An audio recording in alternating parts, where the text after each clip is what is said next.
Hi friends, welcome to infinite world of GK. ഇന്ന് നമ്മൾ വന്നിരിക്കുന്നത് വായനാ ദിനം ക്വിസുമായിട്ടാണ്.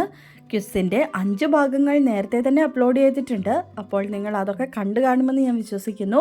അതുപോലെ തന്നെ വായനാ ദിനം പോസ്റ്റർ വാചകങ്ങൾ, വായനാ ദിന പ്രസംഗം ഇംഗ്ലീഷിലും മലയാളത്തിലും ഒക്കെ ചാനലിൽ അപ്ലോഡ് ചെയ്തിട്ടുണ്ട്.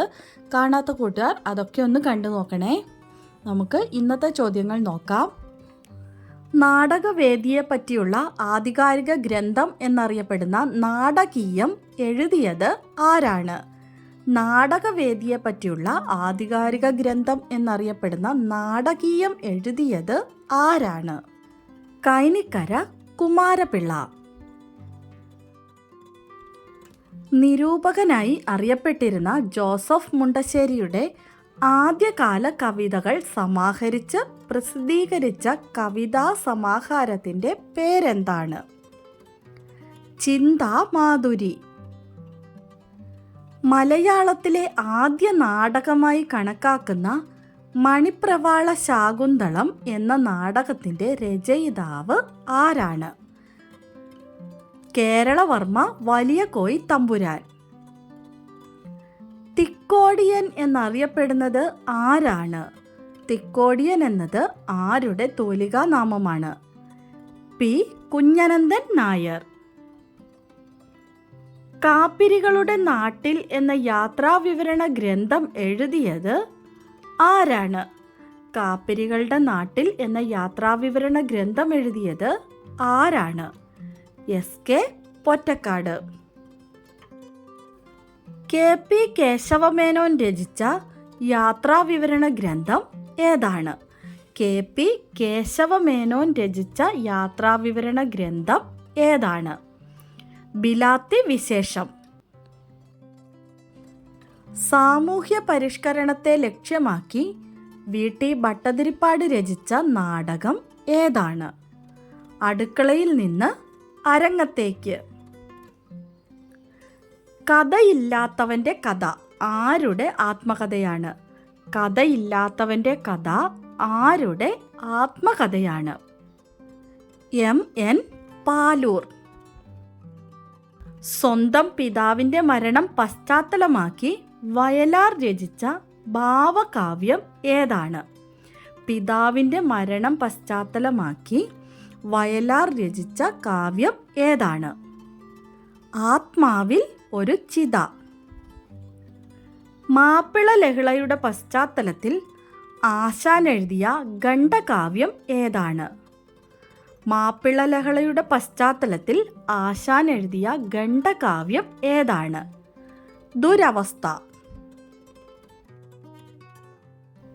കുട നന്നാക്കുന്ന ചോയി എന്ന കഥാപാത്രത്തെ സൃഷ്ടിച്ചത് ആരാണ്? കുട നന്നാക്കുന്ന ചോയി. M. മുകുന്ദൻ. കണ്ടാണശ്ശേരിയുടെ കഥാകാരൻ എന്നറിയപ്പെടുന്നത് ആരാണ്? കോവിലൻ. എഴുത്തച്ഛൻ്റെ ജീവിതകഥ ആധാരമാക്കി C. രാധാകൃഷ്ണൻ എഴുതിയ നോവൽ ഏതാണ്? എഴുത്തച്ഛൻ്റെ ജീവിതകഥ ആധാരമാക്കി C. രാധാകൃഷ്ണൻ എഴുതിയ നോവൽ ഏതാണ്? തീക്കടൽ കടഞ്ഞ് തിരുമധുരം. ഗാന്ധിജിയുടെ മരണത്തിൽ മനംനൊന്ത് വള്ളത്തോൾ രചിച്ച കാവ്യം ഏതാണ്? ഗാന്ധിജിയുടെ മരണത്തിൽ മനംനൊന്ത് വള്ളത്തോൾ രചിച്ച കാവ്യം. ബാപ്പുജി. ഇബ്നു ബത്തൂത്ത കഥാപാത്രമാവുന്ന ആനന്ദിൻ്റെ നോവൽ ഏതാണ്? ഏത് നോവലിലാണ് ഇബ്നു ബത്തൂത്ത കഥാപാത്രമാവുന്നത്? ഗോവർദ്ധൻ്റെ യാത്രകൾ. മലയാളത്തിലെ ആദ്യത്തെ സാഹിത്യ മാസിക ഏതാണ്? ആദ്യത്തെ സാഹിത്യ മാസിക വിദ്യാവിനോദിനി. ഇന്ത്യയിലെ ആദ്യ പുസ്തക ഗ്രാമം ഏതാണ്? മഹാരാഷ്ട്രയിലെ ഭിലാർ.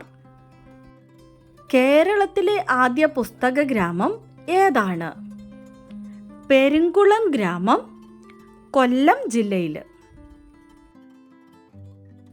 കേരളാരാമം എന്ന അപരനാമത്തിൽ അറിയപ്പെടുന്ന കൃതി ഏതാണ്? കേരളാരാമം എന്ന അപരനാമത്തിൽ അറിയപ്പെടുന്ന കൃതി ഹോർത്തൂസ് മലബാറിക്കസ്. ഒരു തൊഴിലാളി കഥാപാത്രമാവുന്ന മലയാളത്തിലെ ആദ്യ നോവൽ ഏതാണ്? പി. കേശവദേവ് എഴുതിയ ഓടയിൽ നിന്ന്. കേരള കലാമണ്ഡലം സ്ഥാപിച്ചത് ആരാണ്? കേരള കലാമണ്ഡലം സ്ഥാപിച്ചത് ആരാണ്? വള്ളത്തോൾ നാരായണ മേനോൻ. കേരള സാക്ഷരതാ മിഷന്റെ മുഖപത്രം ഏതാണ്? കേരള സാക്ഷരതാ മിഷന്റെ മുഖപത്രം അക്ഷര കൈരളി. ഭാഷയിലെ താജ് എന്നറിയപ്പെടുന്ന കൃതി ഏതാണ്? ഭാഷയിലെ താജ് എന്നറിയപ്പെടുന്ന കൃതി ഏതാണ്? നാലാപ്പാട്ട് നാരായണ മേനോൻ എഴുതിയ കണ്ണുനീർ തുള്ളി. നിങ്ങളോർക്കുക നിങ്ങളെങ്ങനെ നിങ്ങളായെന്ന്. ഇത് ആരുടെ വരികളാണ്? നിങ്ങളോർക്കുക നിങ്ങളെങ്ങനെ നിങ്ങളായെന്ന്. ഇത് ആരുടെ വരികളാണ്? കടമ്മനിട്ട രാധാകൃഷ്ണൻ. ലളിതാംബിക അന്തർജനത്തിൻ്റെ ആത്മകഥയുടെ പേരെന്താണ്? ലളിതാംബിക അന്തർജനത്തിൻ്റെ ആത്മകഥയുടെ പേര് ആത്മകഥയ്ക്ക് ഒരാമുഖം.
നമുക്ക് ഇന്നത്തെ ബോണസ് ക്വസ്റ്റ്യൻ നോക്കാം. സ്വാതന്ത്ര്യ സമര കഥയെ പശ്ചാത്തലമാക്കി തോപ്പിൽ ഭാസി രചിച്ച നാടകം ഏതാണ്? സ്വാതന്ത്ര്യ സമര കഥയെ പശ്ചാത്തലമാക്കി തോപ്പിൽ ഭാസി രചിച്ച നാടകം ഏതാണ്? ആൻസർ അറിയാവുന്നവർ വേഗം തന്നെ കമൻറ്റ് ചെയ്തോളൂ. ഇന്നത്തെ വീഡിയോ നിങ്ങൾക്ക് എല്ലാവർക്കും ഇഷ്ടമായി കാണുമെന്ന് വിചാരിക്കുന്നു. ഇഷ്ടമായാൽ എല്ലാവരും ഒന്ന് ലൈക്ക് ചെയ്യാനും അതുപോലെ തന്നെ നിങ്ങളുടെ കൂട്ടുകാർക്കൊക്കെ ഒന്ന് ഷെയർ ചെയ്ത് കൊടുക്കാനും സബ്സ്ക്രൈബ് ചെയ്യാതെ കാണുന്ന കൂട്ടുകാരുണ്ടെങ്കിൽ ഒന്ന് സബ്സ്ക്രൈബ് ചെയ്യാനും മറക്കല്ലേ. Thanks for watching.